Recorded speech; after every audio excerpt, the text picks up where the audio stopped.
Indeed, this is Rashad Mitchell coming to you live from the YouTube channels like Team My Part series.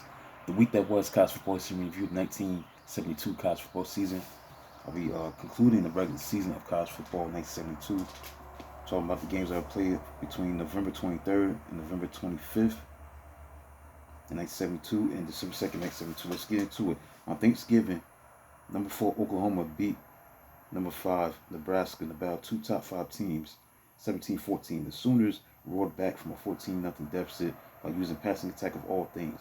The game was supposed to feature a duel between Heisman Trophy candidates like Nebraska wingback Johnny Rogers, who was ineffective, and Sooners halfback Greg Pruitt, who was hurt. So Oklahoma quarterback Dave Robinson took center stage, throwing for 186 yards, most of the freshman wide receiver Tinker Owens, who had 108 yards receiving and 5 catches, as Oklahoma scored 17 straight points. Now, Pruitt's roommate cornerback Ken Pope placed Rogers in his crosshairs, leading a remarkable effort that held him to 53 yards total. In losing in Big 8 for first time in 36 contests, Nebraska handed its lead away in a storm of 6 turnovers. The Cornhuskers had built lead with Oklahoma miscues, converting 2 fumble punts and by Oklahoma into touchdowns, but then breaks went other way. The Sooners fueled their anger over Huskers having received Orange Bowl bid before game inspired play. Next, Dartmouth beat Pennsylvania by a score of 31-17. Big Green won their 4th straight Ivy League title, 2 shared on the strength of 2 quick touchdowns in the fourth quarter. The go-ahead score at 24-17 came on a 1-yard plunge by fullback Steve Webster. It was set up by quarterback Steve Stetson's clutch passing. Halfback Rick Klupchak, leading rusher with 143 yards, added 50 yards to touchdown run, and a fumble to close scoring. The Quakers had grabbed a 14-0 lead in the game's initial 20 minutes as quarterback Mark Mandel scored on an 8-yard keeper, and running back Johnny Sheffield added 2-yard touchdown run. Dartmouth rallied as Stetson ran and passed for touchdowns, and Foles matched second half kick field goals for 17-17 deadlock midway through the fourth quarter. Now Stetson soon delivered clutch throw on a 3rd and 10 from his 30-yard line, which is a 45-yard completion to wide receiver Jack Thomas. Florida and number 8 Louisiana State resulted in a 3-3 tie. Very few games with 6 total points dictated in this instance, while driving rainstorm would produce wild finish, yet this supposed mismatch was exciting, because early on Bengals defensive back Mike Williams somehow ran down speedy Florida halfback Matt Moore at 1-yard line, and when winded, Moore was moved, sub Andy Summers lost phone to Williams on next play. The Gators used field position against the soon tie game at 3-3 on a 35-yard field goal by kicker John Williams. Highly favored LSU Tigers marched to the Florida 27-yard line in the fourth quarter into the position for potential winning field goal by kicker Juan Roca, who already had missed 7 field goal tries. The Gators linebacker Fred Abbott blocked Roca's 44-yard effort, but ball bounded crazily downfield for first down recovery by LSU at the Florida 20-yard line. After the short game, LSU coach Charlie McClendon went to his kicking bullpen for kicker Rusty Jackson, who was summoned to try a winning field goal from 32 yards out, and Jackson misfired LSU's 9th missed 3-pointer of the game. Next, Iowa beat Illinois by a score of 15-14. Arkansas beat Texas Tech by a score of 24-14. It was the last college game for NFL-bound Arkansas quarterback Joe Ferguson. But backup quarterback Scott Bowl received starting nod. With game tied at 7-7 entering the fourth quarter, Bowl moved Razorbacks 81 yards to go-ahead touchdown on 1-yard run by fullback Marsh White. Meanwhile, Raiders Soon lost fumble, and Bowl capitalized with a quick 26-yard drive to his 1-yard scoring run for 21-7 lead. Texas Tech cut deficit on 2-yard keeper by backup quarterback Jimmy Carmichael, but came no closer.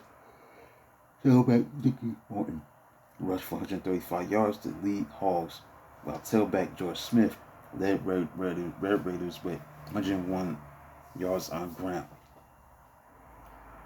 Kansas beat Missouri, the number 16 team in the country, 28-17. Emergence of Kansas passing attack, coupled with 7 Jayhawks takeaways, ruined Tigers, who nonetheless edged ahead 17-16. Early in the third quarter, Kansas quarterback David James was just warming up, leading 2 more scoring drives to pull off the upset. James kept winning drives for Jayhawkers with 20-yard scoring pass to wide receiver Bruce Adams before adding 1-yard touchdown run later in the third quarter. Mizzou struggled with mud and Kansas defense, except when throwing to wide receiver Jack Stable, who caught 2 touchdown passes, 67-yard bomb from quarterback John Cherry, 15-yard toss from halfback Chuck Link. Kansas defensive end Pat Ryan had 13 tackles that led Jayhawks defense. The field at Memorial Stadium was renamed for former Missouri coach Don Farrar. Arizona State, number 18 team in the country, beat Arizona by a score of 38-21. Now, the Sun Devils simply would not be denied with the unprecedented 4th straight conference title, nor in State Series 8th straight win, as halfback Woody Green ran for 172 yards, and fullback Brent McClanahan gained 153 yards, rushing 2 touchdowns as Arizona State totaled 555 yards of offense. Meanwhile, Wildcats hung tough, though, trailing 31-21 after quarterback Bill Demery threw his last touchdown, 1-yard pass to wide receiver Leopis Bell, who had 102 yards receiving on 6 catches. That was set up by a 38-yard punt returned by nimble cornerback Jackie Wallace. The Sun Devils ended Arizona's upset bid with an 82-yard drive that killed clock before reaching an 8-yard pass by quarterback Danny White to wide receiver Ed Beverly. Now, the game of the year, save the best for last, the game of the year in 1972 season of college football was between Ohio State, the number 9 team in the country, against number 3 Michigan. At number 9, Ohio State beat number 3 Michigan 14-11. 2 mighty goal line stands featuring 6 unsuccessful Wolverine plays launched from Buckeyes' 1-yard line propelled Ohio State past Michigan into the Rose Bowl. Michigan, who reached Buckeye territory on 9 of its 10 drives, frustratingly won stat battle 344 yards to 192 yards. They could not seize necessary turf, in some cases necessary inches, to pull ahead. Michigan's final drive reached Ohio State's 41-yard line before starting on downs with defensive tackle George Hasenauer after an authored sack of quarterback Dennis Franklin. Tailback Archie Griffin helped Buckeyes to a 14-3 lead as he set up the first score with an 18-yard run and then scored himself from 30 yards out behind opening block by tackle John Hicks in the third quarter. Those 2 touchdowns wrapped around Brooks' brilliant 4-down goal line stand from the 1-yard line at the end of the first half. Now, Michigan then cut deficit to 14-11 on fullback Ed Shuttlesworth's 1-yard run and subsequent 2-point conversion pass to wingback Clint Haslerigg. Safety Randy Logan soon picked off pass to give Wolverines ball on Ohio State 29-yard line. Now, the Wolverines marched quickly to goal line, but were thwarted on line cracks from 1-yard line with coach Bo Schembechler deciding to pass up the tying field goal attempt. Interestingly, had game ended in a tie, it would have meant Pasadena Roses for Michigan, but instead, 4 Buckeyes tacklers stood up Franklin for no gain on 4th down. Now, here's the AP poll as it pertains to November 27th. Number 20 was Oklahoma State. Number 19 was Washington State. 18 West Virginia. 17 Louisville. 16 Arizona State. 15 UCLA. 14 North Carolina. 13 Colorado. 12 Tennessee. 11 Louisiana State. The rest of the top 10 round out is this. Number 10 Notre Dame. Number 9 Auburn. 8 Nebraska. Number 7 Michigan. 6 Texas. Number 5 Penn State. Number 4 Ohio State. Number 3 Oklahoma. Number 2 Alabama. And number 1 Southern California. Now let's get into the final regular season day in college football for Week 13. The games that were played on December 2nd, 1972. We're going to start with Army beating Navy 23-15 in Philadelphia. Army swept the Service Academy rivals to win the first ever Commander-in-Chief trophy as halfback Bob Hines rushed for 172 yards, including a 43-yard touchdown run for Army's opening points. Play of the day came on a blocked field goal by Army linebacker Tim Pfister that cornerback Scott Beatty returned 83 yards for a touchdown that put Cadets up for good 13-12. So Navy then marched deep into Army territory before failing on a fourth down from Black Knight's 5-yard line. In the fourth quarter, Army halfback Bruce Simpson added 21-yard touchdown run that provided to be winning points. Now tailback Cleveland Cooper ran for 135 yards in becoming the first running back to crack 1,000-yard season total for Navy. Next, Auburn, the number 9 team in the country, beat number 2 Alabama 17-16, about two top 10 teams. Alabama fell from unbeaten ranks in bizarre fashion as amazing cornerback David Wagner had 2 interceptions, scored both touchdowns for Tigers on recoveries of punts that were blocked by linebacker Bill Newton. Crimson Tide built a 16-0 lead behind a solid ground game that reached 235 yards total. But Auburn cornerback Roger Mitchell's block of kicker Bill Davis' extra point attempt in the second quarter proved to be the difference by game's end, because Auburn was inspired by Tide coach Bill Bryant's infamous reference to his rival as Cal College. Kicker Gardner Jett began the fourth quarter comeback with a 42-yard field goal for the Cardiac Tigers, who went on to win the sixth game as underdogs in 1972. Both punt blocks by the Tigers occurred in the fourth quarter, where inside games last 5:30. The result was so shocking that 33 RPM recording of games play-by-play eventually sold more than 20,000 copies to rabid Auburn fans. Newton Dreamer, who originally walked on at Auburn at 175 pounds, lived up to his fantasy by taking part in 22 tackles, while Wagner's 45 yards on returns practically amounted to Tigers' whole offense. Now, Auburn passed for only 30 yards and rushed for 50 yards against Alabama's mighty defense.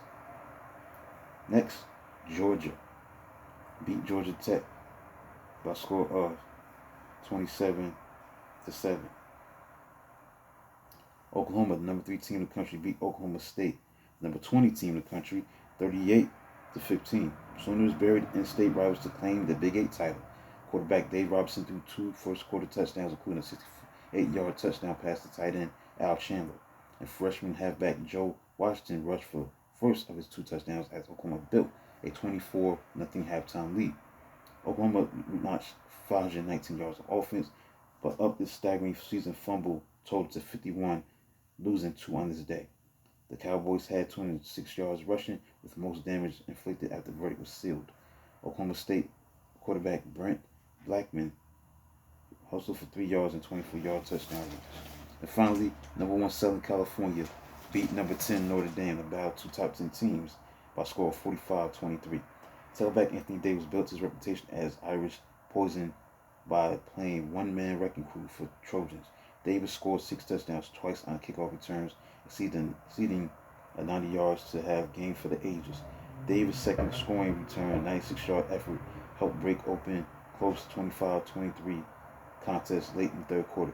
What especially scarred Notre Dame was that Fighting Irish had just rallied as quarterback Tom Clements followed cornerback Mike Townsend's 2 interceptions with 2 touchdown passes to bite into USC's once prodigious lead. Less than 2 minutes after Davis scored on his crucial touchdown return, Clements threw interception to defensive back Artemis Parker on Notre Dame's 26-yard line to set up 8-yard touchdown run by Davis for 39-23 lead. Davis finished the game with all-purpose yards total of 368 yards, 218 yards on returns, 99 yards rushing, and 51 yards receiving. Davis was third string at the beginning of the season, became USC's first sophomore in its storied history to rush for more than 1,000 yards with 1,034 yards. That concludes a look at the regular season of college football 1972 for the games that were played between November 23rd and November 25th, 1972, as well as December 2nd, 1972, week 12 and week 13 respectively. Now is the December 4th AP poll. Looks like this.